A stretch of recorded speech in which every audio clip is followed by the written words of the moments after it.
Hello dear viewers and welcome back to our channel. Today we bring you guys a heartbreaking news. Concerns for King Charles' health is at an all-time high, and the nation is beginning to feel the weight of uncertainty.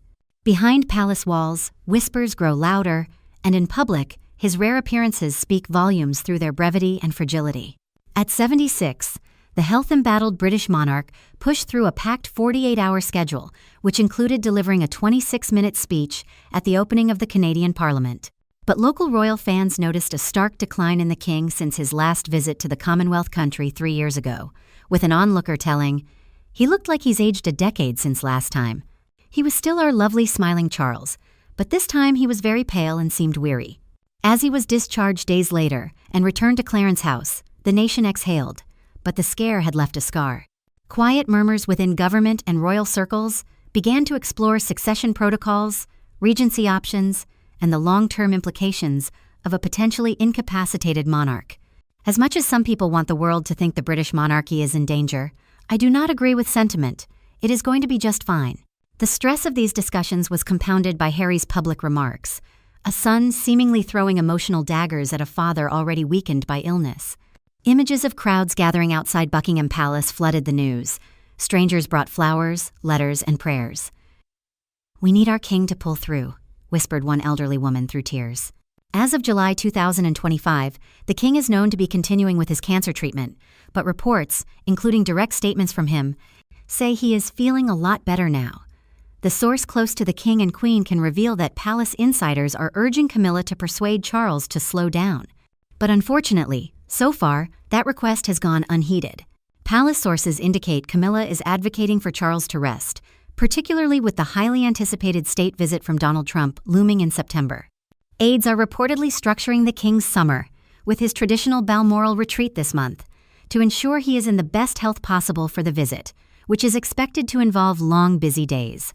The Trump visit, remarkable as the second state visit for a sitting U.S. president, is scheduled from the 17th of September to 19 at Windsor Castle, with formal ceremonies and banquets in the works. In fact, it seems Camilla's actually supporting his desire to work hard so that he can create his legacy as king. This moment in history echoes eerily with earlier transitions in royal leadership. When King George VI's failing health in the early 1952 led to a gradual passing of duties to Princess Elizabeth, the monarchy steered carefully through change. Her reign would go on to define the modern monarchy, delicately balancing tradition and evolution. Likewise, as Queen Elizabeth aged, Prince Charles slowly assumed more responsibilities, setting the stage for his own eventual reign. But today, there is no such clear path for Prince Harry. Having relinquished his royal duties, forfeited titles, and distanced himself from the institution, his route back appears permanently sealed. With the monarchy under pressure from illness, political scrutiny, and global attention, there seems no space for second chances. The House of Windsor, once synonymous with stoic unity, now faces the public with visible cracks and fading resolve.